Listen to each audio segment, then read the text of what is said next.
ऋतिक मंडल मेरे सहयोगी इस वक्त जुड़ गए हैं। ऋतिक, देखिए, आपके राज्य से ही जुड़े ये तीनों राज्य हैं, पूर्वोत्तर में आते हैं। ऐसे में पिछले चुनाव से लेकर अब इस चुनाव की तारीख के ऐलान तक क्या कुछ परिस्थितियां बदल गई हैं? किस तरीके की चुनौतियां हैं, अगर हैं भी तो? देखिए, खासकर ये जो चुनाव का मौसम है, ये बहुत ही महत्वपूर्ण है। अगर देखा जाए तो इस साल जो पश्चिम बंगाल के जो सटे उत्तर पूर्व भारत के जो राज्य है, चाहे वो चाहे वो मेघालय हो या फिर त्रिपुरा हो, इसमें अहम चुनाव होने वाले हैं। और इसमें हम जानते जाते कि बंगाल का अगर मसला है तो हम जरूर कहना चाहेंगे कि आप जानते हैं कि बंगाल के लिहाज से जो तृणमूल कांग्रेस, यहाँ पर सत्तारूढ़ पार्टी जो है, वो उत्तर पूर्व भारत की इन सब राज्यों में, चाहे वो त्रिपुरा हो या फिर मेघालय में, वो काफी अपने पैर पसरने की कोशिश कर रहे हैं। अब देखने वाली बात होती है कि तृणमूल जैसा एक पार्टी जो बंगाल से आता है, वो इन सब राज्यों में, जहां पर की भाषा अनेक है और जहां भाषा अलग भी है, हालांकि त्रिपुरा में काफी सारे बंगाली पॉपुलेशन भी है और यहाँ तक कि शिलोंग में भी ऐसा है, यानी मेघालय से देखा जाए तो। लेकिन इसके बावजूद भी इन सब राज्यों में तृणमूल कांग्रेस कितने उम्मीदों के साथ वो इस चुनाव के मैदान में उतरेंगे, ये काफी अहम मुद्दा है। अब हम जानते हैं कि भारत की राजनीति में तृणमूल कांग्रेस कहीं ना कहीं वो टक्कर दे रहे हैं बीजेपी को, यानी वो उनका कहना है कि जहां तक 2024 का चुनाव है तो तृणमूल कांग्रेस, खासकर ममता बनर्जी, इन सब राज्यों में, मैं लौटूंगी आपके पास। देश में मेरे सहयोगी हिमांशु इस वक्त तमाम जानकारी के साथ जुड़ गए हैं। हिमांशु, इसे महज संयोग कहेंगे या फिर बीजेपी की तैयारी कि आज जो है वो चुनावी तारीखों का ऐलान होना है और कल ही उनकी कार्यकारिणी की बैठक खत्म हुई है?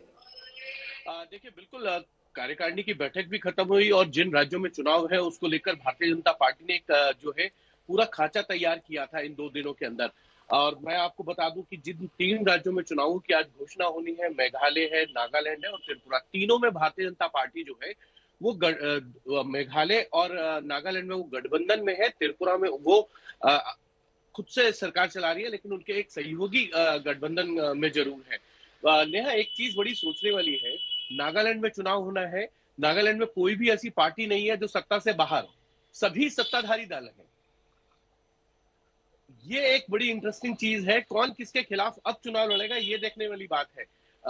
पिछले 1 साल पहले सारे दल सत्ता में आ गए थे और एक साथ मिल।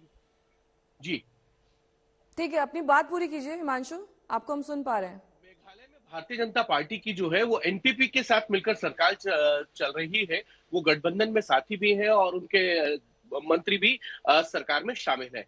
बड़ा सवाल यह है कि पिछले कुछ समय में अगर आप देखेंगे तो 4 एमएलए ने ज्वाइन किया था मेघालय के, उनमें से एक एनपीपी के भी विधायक थे, टीएमसी के विधायक थे, कांग्रेस के विधायक थे।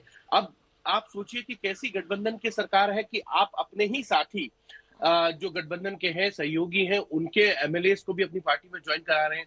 और त्रिपुरा के अंदर अभी जिस तरीके से मेरे सहयोगी भी बता रहे थे कि त्रिपुरा एक भारतीय जनता पार्टी के लिए बड़ा चैलेंज है। उसका कारण यह है क्योंकि ठीक है, अपनी बात रखिए हिमांशु, आपकी आवाज आ रही है? नेहा, उसका बड़ा कारण यह है कि जब आप याद कीजिए अमित शाह थे और अमित शाह त्रिपुरा चुनाव से लगभग 2 साल पहले त्रिपुरा गए थे। 2016 में उनका पहला विजिट था। जब वो एयरपोर्ट पहुंचे तो सिर्फ 7 कार्यकर्ता आए थे और ये वो कार्यकर्ता थे जो अमित शाह बताते हैं बातचीत में कि सब एक दूसरे के खिलाफ चिट्ठी लिखते थे। जितने कार्यकर्ता नहीं थे उससे ज्यादा वो चिट्ठियां लिखा करते थे।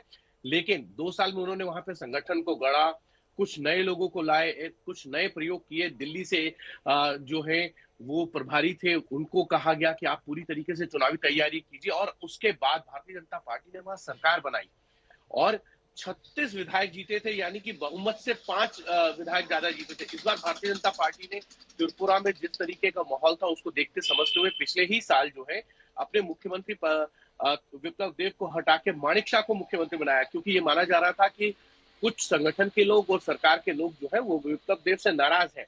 इसीलिए माणिक शाह को कमान सौंपी गई। कहीं ऐसा ना हो जाए कि उनकी नाराजगी का नुकसान जो है वो चुनावी नतीजों में देखने को मिले।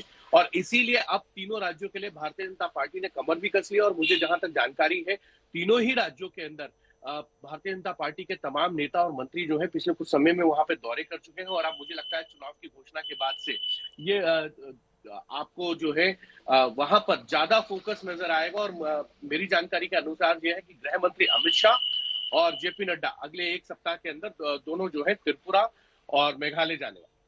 और साथ ही हिमांशु, ये वक्त से पहले अपनी रणनीति तैयार कर लेना कहीं ना कहीं बीजेपी को अपर हैंड देता है। और नागालैंड में तो आप एक तरफा स्थिति ही बता रहे हैं, त्रिपुरा और मेघालय में भी आप कह रहे हैं कि जिस तरीके से पहले प्रचार किया गया और पहले वहां पर एक्शन लिए गए, कहीं ना कहीं दर्शाता है कि बीजेपी फुल्ली तैयार है।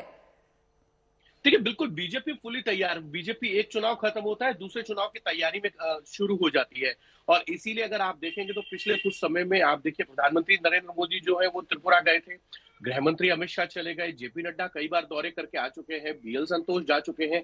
मेघालय के अंदर जो है वो अमित शाह गए, वहां पर जेपी नड्डा होके आए हैं। और नागालैंड में मैंने आपको बताया कि एक ऐसी सरकार है जो उदाहरण है, जहां सभी राजनीतिक दल जो है सत्ता के अंदर शामिल है। अब क्योंकि चुनावों की घोषणा होगी तो सबको चुनाव लड़ना पड़ेगा। क्या सीट शेयरिंग होकर लड़ेगी या फिर सभी राजनीतिक दल अपने अपने चुनाव अलग अलग लड़ेंगे? और जब सरकार बनाने की बात आती है तो एक साथ आकर सरकार बनाते हैं। ये एक बड़ा सवाल नागालैंड में है, लेकिन एक अच्छी मिसाल जो है वहां ये है कि सभी राजनीतिक दल जो है वो सत्ता में है, कोई विपक्ष में नहीं। ठीक है।